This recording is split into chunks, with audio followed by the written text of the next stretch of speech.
Salam dan bahagia, Ibu dan Bapak Guru. Perkenalkan, nama saya Hari Advent Christian. Saya mengajar di SD Negeri 6 Martapura, Kabupaten Ogan Komering Ulu Timur, Provinsi Sumatera Selatan. Pada kesempatan kali ini, saya akan membagikan tips bagaimana melakukan pembinaan yang efektif kepada peserta didik. Adapun tujuan dari video ini dibuat, yang pertama, memberikan tips bagaimana melakukan pembinaan efektif kepada peserta didik. Yang kedua, sebagai aksi nyata pelatihan mandiri seri Semangat Guru 2, kemampuan non-teknis kurikulum merdeka. Nah, baik Bapak Ibu Guru, sebelum kita memasuki tips melakukan pembinaan yang efektif kepada peserta didik, kita akan melihat dulu definisi dari pembinaan atau istilah yang sering kita kenal itu adalah coaching.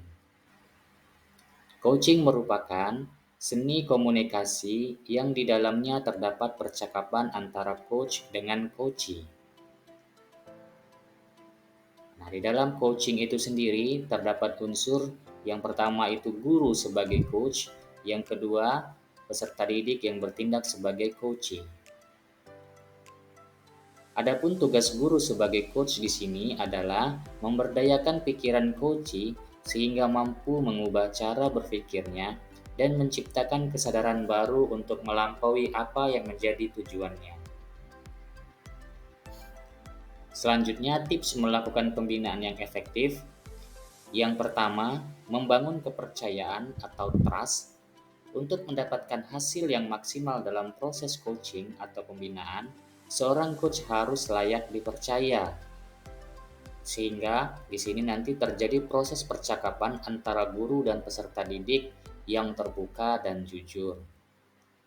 Kemudian yang kedua, presence, kehadiran, dan active listening, aktif mendengarkan.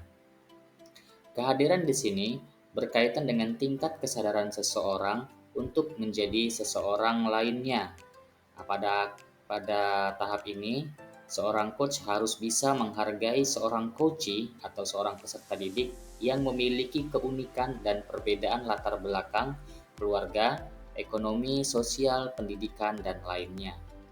Kemudian, mendengarkan aktif atau active listening memiliki arti mendengarkan dengan pikiran yang fokus pada peserta didik, fokus di balik kata-katanya, dan menghindari pikiran yang mengelana yang dapat menyebabkan kesesatan berpikir.